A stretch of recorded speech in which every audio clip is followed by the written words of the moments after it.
Hola, ¿cómo están? Les doy una nueva bienvenida a otro video del programa de formación de Medicina de Urgencia y Emergencia de la Universidad San Sebastián y la Clínica Santa María. Soy Ramón Meneses, residente de segundo año de este programa de formación. En este caso vamos a hablar de una patología muy contingente, la cual podemos verla absolutamente todos los días en las noticias y que por lo tanto es algo que tenemos que estar muy atentos.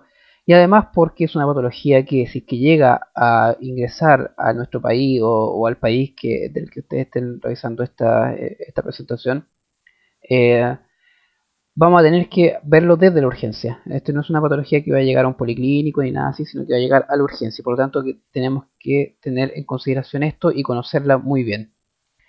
¿Es el fin del mundo? ¿El fin se acerca con esta patología? Vamos a tratar de responder un poco esta pregunta más adelante y dejar un poco algunas cosas claras y por qué es tan importante conocer esto. El ébola es una patología que siempre se nos ha enseñado que es para arrancar. O sea, no tenemos que permitir que nos atrape, que llegue a nuestro país, porque es algo grave, algo muy mortal y algo que finalmente va a traer una gran consecuencia tanto para el paciente como epidemiológica. Por lo tanto, desde mucho tiempo se nos ha inculcado esto de que es una patología muy peligrosa. Incluso el cine también nos aporta esto. Esta es una imagen de la película Outbreak del año 95, donde se hablaba del virus Motaba, el cual era de Zaire, y que era más peligroso que el ébola, aunque la imagen del virus Motaba era la imagen del virus ébola en esa película. Pero el, la trama de la película iba referida a la posibilidad de que hubiese una epidemia que se pasara de los controles que se pudiesen tener y que al final hiciera una gran catástrofe mundial, y que es al final lo que se teme de patologías como el ébola. Tampoco los medios nos ayudan un poco a la calma.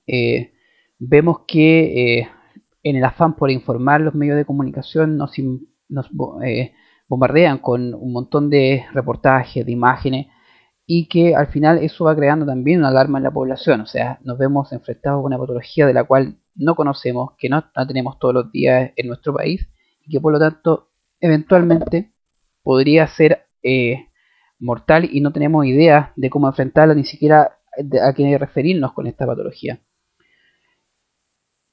Ahora, justamente para responder un poco eso y para no crear tanto pánico o tratar de controlar esto, vamos a hablar un poco de qué es lo que es el ébola. Existen patologías llamadas fiebre hemorrágica, que son patologías hechas por virus RNA dependientes del hospedador.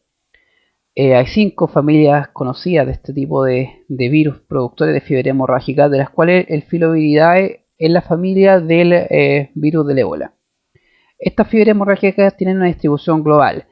Cada una de estas especies va a tener una distribución en algún punto en particular, pero en el global de la fiebre hemorrágica la distribución es global, en América del Sur, América del Norte, en África, etc.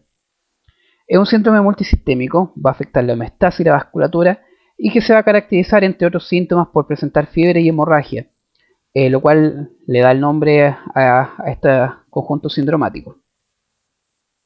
Ahora, el virus ébola en particular fue detectado en el año 1976 en 2 brotes simultáneos, uno producido en Zara, en Sudán, y otro producido en Yambuku, que es un poblado del antiguo Zaire, actualmente República Democrática del Congo, y que se encontraba cerca del río Ébola, que aparece en la foto, y que por eso le da el nombre a esta enfermedad. El reservorio es aparentemente animal, de murciélago, aunque esto realmente no está tan claro. Y hay 5 especies de este virus, de los cuales existe el bundibugyo, el Zaire, el Sudán, el Reston y el Tal Forest. Los 3 primeros son reconocidos como virus que producen infección y enfermedad en humanos. El Reston se ha identificado en humanos, pero no ha producido enfermedad. Por lo tanto, son al final los que hay que conocer más en profundidad. Cuando hablamos de ébola, siempre hablamos de África. Es un concepto que se nos inculca cada vez que se nos habla de ébola. Y esto la verdad es que no está para nada alejado de la realidad, como vemos en esta infografía de eh, los, las epidemias que han habido, los brotes que han habido de ébola a través de los años. Nos encontramos que la gran mayoría de los casos reportados y de las epidemias han sido en África. Han habido algunos casos reportados en animales y en humanos, en otros lugares, pero que finalmente el predominante es más que nada en el continente africano. En particular el año 2014, que es la que estamos viendo, que es la epidemia que estamos viendo ahora, la epidemia más grande que se ha registrado, y también tiene una particularidad que fue producida en África Oeste, lo cual no había sido visto en las anteriores epidemias.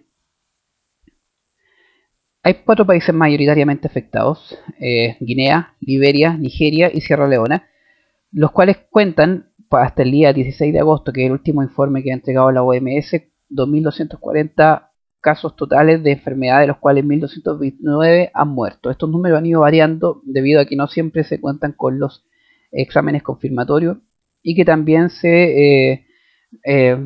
hay otros casos los cuales se han ido sumando a la confirmación. Por lo tanto, estos números van a ir variando a medida que va pasando el tiempo. ¿Por qué nos importa? Y esto es porque produce una enfermedad que es muy grave y sobre todo muy mortal. Previamente se habían descrito que la mortalidad estaba rondeando el 90%, pero ahora en este brote en particular se ha visto que es cercana al 50-60%. Aún así, una tasa muy alta de mortalidad. ¿Cómo se transmite esta enfermedad? Y esto es muy importante para las medidas que vamos a tener nosotros como médico de urgencia o como médico en general. La transmisión se produce por una pérdida de la inmunidad de la piel o de las mucosas, y que en contacto con orina, saliva, fecas, vómito o semen, por ejemplo, del afectado por el virus ébola, va a producir la enfermedad. Ahora, un dato importante es que estos fluidos corporales no solamente tienen que ser de un paciente vivo, sino que también puede ser de un paciente muerto. Y eso es muy importante en estos países debido a que muchas veces se han producido contagios en los funerales de los pacientes, ya que no hay estas medidas de protección suficientes como para frenar la posibilidad de un contagio. En particular, en el caso del semen, es importante señalar que se puede mantener hasta por 7 semanas la posibilidad de infección a través de esta vía. Por lo tanto, la suspensión de las relaciones sexuales por 7 semanas es una medida importante de salud y que también hay que tener en consideración si es que llega a haber algún caso, o si tenemos o si conocemos algún caso relacionado con esta patología. Otra posibilidad es también está la de los murciélagos frugívoros, o en general animales, como por ejemplo los antílopes, gorilas, puercoespines, que al final pueden a través de su carne o también de sus fluidos transmitir la enfermedad eventualmente. Otras vías también son las vías a través de las inyecciones, por ejemplo, por equipos de salud con mal control de los fluidos, y en general con pobres medidas sanitarias que se ven mucho en la práctica médica en esos países con pocos recursos. Y también hay que considerar que la ropa contaminada con fluidos puede también llevar al contagio de la enfermedad. El cuadro clínico es muy inespecífico, tiene muchas variedades de síntomas. Generalmente se inicia como síntomas más inespecíficos aún, con fiebre, anorexia, mialgia, y luego ya se van agregando otros síntomas un poco más específicos como son diarrea, vómito y los sangrados. Y también puede llevar incluso hasta falla orgánica múltiple con disfunción hepática, disfunción renal, edemas pulmonares y otras patologías y otras condiciones asociadas. De esto lo más común es la fiebre, que va a estar presente en el 95% de los casos, y también la astenia, 85-95%. Los demás síntomas van entre el 20, 40% hasta 80% de incidencia. Ahora, como ven, son síntomas muy inespecíficos que pueden ser de muchas patologías. Por lo tanto, acá es importante ponerle algo más de trabajo a nuestro proceso diagnóstico. ¿Y cómo es ese cuento del trabajo? El trabajo también incluye el tiempo. El tiempo es muy importante. El tiempo de incubación son de 2 a 21 días. Por lo tanto, cualquier paciente que haya tenido contacto con algún enfermo que haya estado con sintomatología dentro de este periodo de tiempo puede desarrollar la enfermedad. Si ya más allá de los 21 días no desarrolla la enfermedad, es con bastante seguridad, podemos decir que no la va a desarrollar derechamente.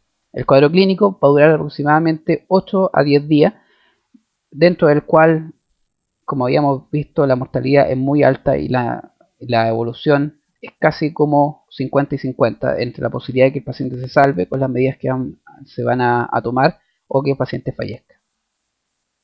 ¿Y cómo hacemos el diagnóstico? Primero, la sospecha. Es muy importante. Tenemos un cuadro clínico, el cual vamos a ver un paciente, como habíamos comentado, con síntomas bastante inespecíficos. Y también le vamos a sumar los factores epidemiológicos. Todo esto nos va a llevar a una ecuación que nos va a poner en una alerta. Este paciente que tiene este tipo de sintomatología, que tiene diarrea, que tiene algún tipo de sangrado, que tiene fiebre incluso solamente, pero que estuvo en África del Oeste en particular, estuvo en estos países afectados, vamos a tener que tener ojo y por lo menos considerar como el diagnóstico operacional la posibilidad de que tenga un cuadro de ébola. Pero tampoco podemos quedarnos ciegos, tampoco podemos ponernos una venda en los ojos. Y esto es muy importante considerarlo porque hay muchos diagnósticos diferenciales y lo más probable es que nuestro paciente, incluso viniendo de las zonas afectadas y con la sintomatología, tenga otro diagnóstico y no tenga ébola. Puede tener malaria, puede tener fibrotifoidea, puede tener chiquelosis, puede tener cólera, leptospirosis, meningitis, hepatitis u otras fiebres hemorrágicas, por ejemplo.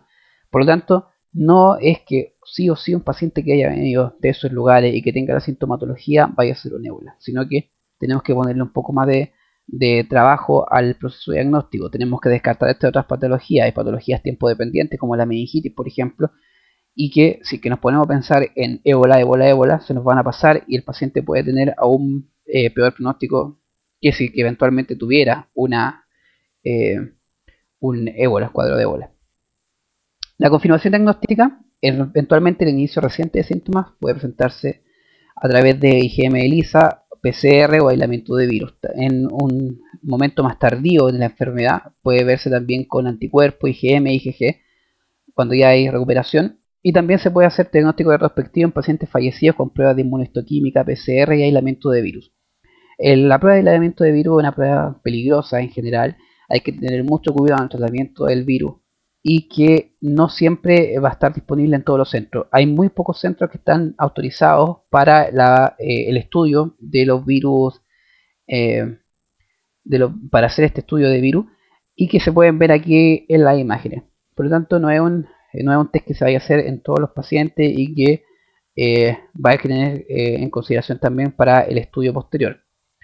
Lo mismo, hay pacientes que eventualmente puede que no hagan reacciones inflamatorias y que por lo tanto las otras pruebas tampoco sean positivas en los estadios muy precoces. Y también eso hay que considerarlo. Dentro del manejo, vamos a ver que acá lamentablemente estamos un poco ahí con pocas medidas que hacer, pero sí tenemos que tener en consideración que el tratamiento va a tener dos vías. Por un lado vamos a tener el tratamiento del paciente en particular y por otro lado vamos a tener el tratamiento epidemiológico. Dentro del paciente vamos a tener el manejo de soporte, hidroelectrolítico, oxigenación, tratar eventuales sobreinfecciones que pueda tener y eventualmente también la adición de algún tipo de medicamento tipo CIMAP, el cual son anticuerpos monoclonales que están siendo probados, que eventualmente bajarían la mortalidad hasta un 10% según los más optimistas, pero la verdad es que no están los estudios suficientes como para asegurar esto y tampoco está la cantidad de medicamento en el mundo como para poder hacer un estudio suficiente como para comprobar esto. Por lo tanto, por ahora es una posibilidad, eventualmente puede que funcione, pero todavía no tiene la fuerza como para hacer el tratamiento del ébola. También están en desarrollo actualmente vacunas que eventualmente en los próximos meses ya van a empezar a hacerse pruebas, pero que todavía no las tenemos. Por lo tanto, en este momento, el gran manejo para la prevención, más que vacunas, va a ser epidemiológico. Para explicar un poco el tema del manejo epidemiológico, me gustaría explicar un poco el origen de esta imagen. Esta imagen explica la identificación del paciente cero de este brote, que fue un niño de 2 años, en el cual el niño presentó un cuadro de fiebre, diarrea, síntoma inespecífico obviamente, y que fue tratado en su casa. Eh, como eventualmente podría ser tratado cualquier niño con estos síntomas. El tema es que este niño no tenía cualquier patología, sino que tenía un ébola, y en el proceso de este tratamiento infectó a toda la familia. Este niño falleció en diciembre y también falleció su familia, varios miembros de su familia. Por lo tanto, eso es muy gráfico para entender las medidas de seguridad necesarias y por qué eventualmente en África se puede producir un brote y que esperemos no se produzca de la misma forma si eventualmente llega la patología a otros países. El control epidemiológico es muy importante en la educación de la población. Educar que el paciente con esta sintomatología no puede ser tratado en la casa como fue el caso del paciente cero. Hay que tener un alto índice de sospecha. Hay que hacer los aislamientos de casos sospechosos y proteger al equipo de salud. Muchas veces en estos países africanos no existen los guantes, no existen medidas mínimas de control biológico para el personal de salud o para los mismos pacientes. Por lo tanto, es muy fácil que se produzcan brotes de enfermedad y que se contagien rápidamente unos con otros. Y eso es muy importante tenerlo en consideración y lo mismo hizo la OMS en tenerlo en consideración para llevar equipamiento protector para el personal y que incluso con folletos para explicar cómo se usan estos tipos de equipos. Ahora,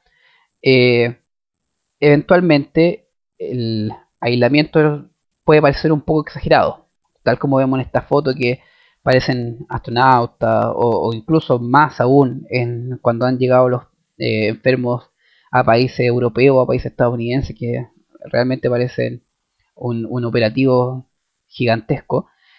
La verdad es que eventualmente con medidas simples de aislamiento, mantener 1 metro, evitar el contacto de gota gruesa o evitar el contacto con fluido, debería ser suficiente, pero la verdad es que en países donde no llega el ébola y sabiendo la, eh, lo grave que es esta patología, es mejor exagerar un poco las medidas. Es por eso que probablemente se trate casi como que la enfermedad va a ser transmitida por vía aérea, pero la verdad es que la enfermedad no se transmite por vía aérea, sino que se transmite por vía de fluido, y eventualmente en los países africanos, con medidas muy simples se podría lograr algún tipo de control del brote para detener esta infección y este brote que, de paso, es el brote más grande que ha habido de ébola en la historia que tenga registrada desde el año 76 en adelante.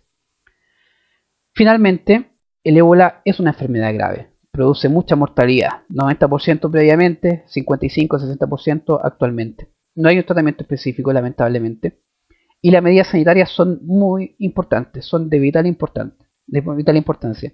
Tenemos que tener en consideración que si llega a haber un paciente con la sospecha, tenemos que hacer aislamiento exagerado. O sea, no podemos por ningún motivo permitir que este paciente eventualmente pueda contagiar a otros, porque sabemos que pese a que el contagio es por fluido y que es controlable, la patología es muy grave.